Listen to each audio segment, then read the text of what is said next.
ensonga za Halima ze twabadde tulowooza nti nno ziwedde munnange kirabika zitandika butandisi.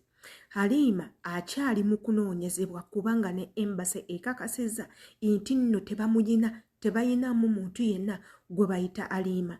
Wabula ng'ate ngenda kubajjukiza nti waliwo akatambi akaakoleddwa mwami Calvin Kayanja ng'agamba Halima ali mu safe hands, ali ku Embassy. Wabula kinneewuunyisizza amawulire agazze nti nno Halima ku Embassy ya Uganda mu Saudi Arabia taliyo era nga akyanoonyezebwa. Wano wembuuliza Halima aliridda wa? Halima aliwa? Bani abamuyina? Bwe babanga batolosi abamutolosa be bamuyina kijja kubanga kiwa amakulu. Wabula bw'abanga gye batugamba nti Embassy yemuyina ate nga yeekakasa tebamuyina, nga ne deportation center egamba nti nno Halima tebamuyina, igwe olowooza bino tebigenda kuviirako Halima okufuna ebizibu ebyenkomeredde? Anti emisango bwe giti tuzze nga tugiwulira. Yenze Sheila Adita woba subscribe yenze kijja kuyambako weyambisa ekigambo subscribe wekiri kwata mu notification bell eri awo waggulu buli video gye nteekayo egenda kubanga ekutuukako. Awo nno commentinga manye biki by'olowooza ate era likinga video woba omaze okuziviewinga. Tukyali ku nsonga za Halima. Kambatwaleko katono nnyo mu katambi ak'omwami Calvin Kayanja we yabadde atukakasa nti nno Halima be bamuyina ali ku Embassy. Ate era tukomewo njagala wuliriza akatambi kanene bulungi nnyo ng'ebigambo biva mu mwami Calvin Kayanja yennyini ng'akakasa ensi nti Halima ali mu ngalo nnungi eza Embassy ya Saudi. Ate era wano ngenda kujjayo nkuteeke mu katambi aka kampuni yennyini ng'ekakasa nti nno banoonyereza nga Halima ku Embassy taliyo, tebamuyina. Embassy ya Saudi Embassy ya Uganda mu Saudi tebayina Halima era nga nabo bakyamunoonya. Katugende ku mukatambi. Ensonga ya Halima twagimaliriza ali ku Embassy. So njagala kwebaza kampani ya Shukrani mwebale kubeera cooperative n'okuvumirira ebikolwa by'okuvuma abantu bannange. Si bwe batwe banoonya justice. Omuwala gyali ali ku Embassy. So ekyo twakimaliriza twakikozeeko kiwedde. Mwemwe n'abeerimbi kasime kuyamba simanyi biki mugende ku Embassy omuwala ono gyali. So mbebaza mwenna ababadde mu struggle eno kampani ya Shukrani n'okwongera okusaba respect mu banoonya justice. Mulekerawo okuvoola abantu bannange. Nsonga zino za mawanga na mawanga oluusi ebintu tebiba byangu kukolako nga bwe mwagala. So tulekerawo okuvoola abantu ate tumanye nti bino bituukayo naye ate tusigazaayo ebirala n'okukola ku nsonga endala n'abantu abamu abavunaanyizibwako. So tunoonye engeri gye twandolinga ensonga. Bw'oba tomanyi era nga tolina information ku kintu tokyeyingizaamu. Abamu mugamba yafudde. Kati munaife naffe abakola ground work abayamba mu nnyamba entuufu mutulemesa okukola kubanga mutuwa information etakwatagana. Halima ali ku Embassy yaffe mu ggwanga lya Saudi Arabia. Ayagala full details noonya Adija Kigozi ku HK Media oba Final Channel Zanero. Ojja kuba ofuna full details ezo.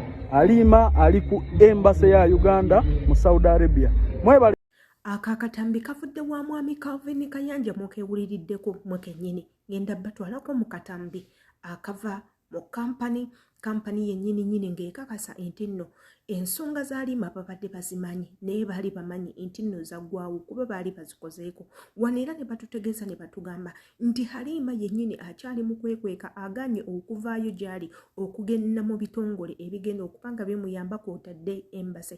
Ng'ate mu katambi akasoose bano batugambye nti nno ali ku Embassy wabula ate kampuni yo ekakasizza nti ku Embassy gye tugamba nti gy'ali taliyo akyanoonyezebwa kubanga emisango gikyamuliko. Embassy tebamuyina.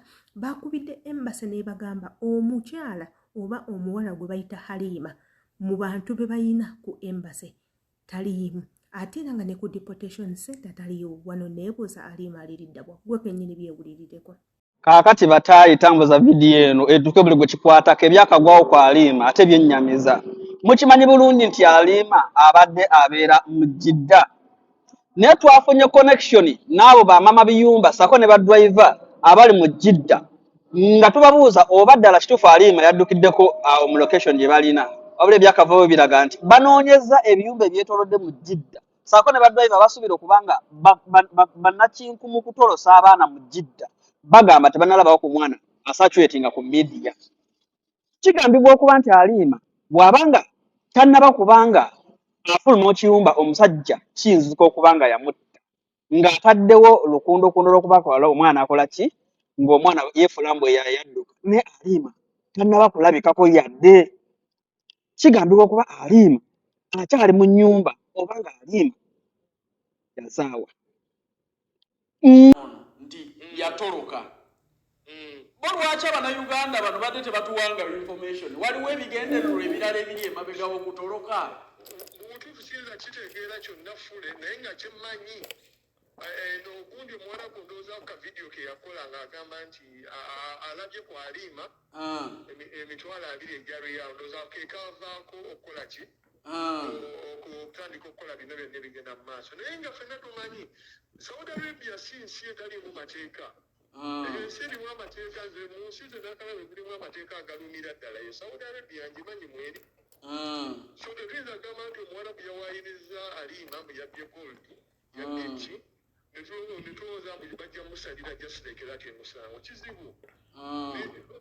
Ndabye abaana bangi wali ku sakani eriyali gye batwala abaana abalina ebizibu ne bawuliriza baloyezi ne bawuliriza nga bali ku saidi y'abaana omusango era omusango ne bagugoba nga omwana akuwangudde ensi erimu amateeka kubanga saali kyekyo ekya golodi kino kyogamba nti Halima yabba golodi mu nnyumba nze nabadde sikitutte nga nsonga kuba buli muwalabu yenna nga Kadama Atolosse mu makaage abaako ne kyamwekwasa kyekisookerwako amuteekako ogw'obubbi polisi zeeri zikimanyi nti babawaayiriza naye omusikiru era wali ababba nakyo kyekiri ekituufu kino ekyaliima omuntu abadde akiraba naffe ofiisi twalinako ripooti ku kesi nga Halima yaripootingako nti bamukozesa videos nga tayagala so ono wavaayo n'agamba mbu Halima yabbye gold era twatumanya nti really kiva ku kino okitegeera so buli muntu akimanyi nti Halima is innocent naye obuzibu obugenda obuliwo ssaawa zino Halima kusigala nga yeekwese mu kifo ky'okwewaayo mu bantu abasobola okukola ki omuyamba waliyo embasa ya Uganda e Saudi of ejja mu protectinga embasi ngamba tebannafunako ku muntu ono ku gundi yaabwe bangamba omuwala ono tannatuukako ku embasi tannatuukayo of course n'embasi eri mu munoonya ate amawulire genina agava e Saudi bagamba bamulina baagala kumuyisa ku deportation center Abannayuganda waliwo nze nsooka kubiwulaba ku muwalabu yennyini abadde akola vidiyo n'omwana ono nti yatoloka. Bo lwaki Abannayuganda bano badde tebatuwanga information? Waliwo ebigendererwa ebirala ebiri emabega w'okutoloka? Obutuufu siyinza kitegeera kyonna ffule naye nga kyemmanyi n'ogundi omuwarabu ndooza ku kavidiyo ke yakola ng'agamba nti alabye ku Halima emitwalo 2 egya riyal ndooza kekavaako okukola ki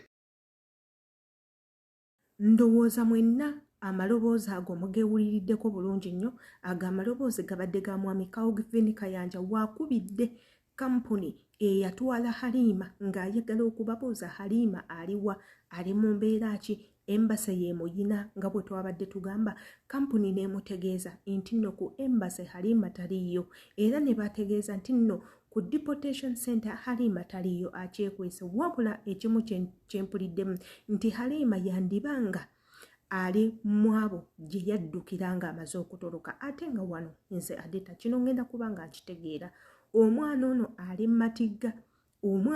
ali matigga omusango gwe baamutaddeko gwa bubbi omusango ogusobola okuvulungutanyizibwa anytime omwana ono n'afundikira ng'ali matigga omwana ono n'afundikira nga bamusibye lwansonga omuntu eyamutaddeko omusango munnansi ate ayinamu kasente eyamusimbyeko n'esente empitirivu eziwera miliyoni 2 okuba ng'akwata omwana ono gwe bagambye Halima waavaayo just like that n'agenda ne yeetwala mu bantu ajja kuba talwesuddeemu ye gwe olowooza Halima akole ki aveeyo ng'abantu bwe bamugamba aveeyo agende ku embase gw'olowooza kinaamukolera bw'avaayo ne yeetwala ku deportation center oba ne yeetwala ku poliisi oba gwe ogamba agira asigala eri mikwano gye gye yaddukidde ensonga zino zisobole okuba nga zikakkanamu gw'olowooza ki. Ngenda kuba eyo no question nga njirekera mmwe abali ku channel eno abasubscribinga. Question eyo njirekedde mmwe, njagala mutuwe ku magezi mulowooza ki nga muyita mu comment section commentinga otubulira erinnya lyo n'ekifo muwangaalira. Comments zonna tugenda kuba nga tuziyitamu. Ate wano eno nga mbeebaza mwenna abasubscribinga edda mwebale kuba nga mutwekumirako. Oba tonnaba kusubscribinga naawe ekikole mu bwangu okyayina obudde osubscribinge okwate ku notification bell buli video gye nteekayo ebeere ng'ekutuukako. Yenze Sheila Adita Embagalanyi.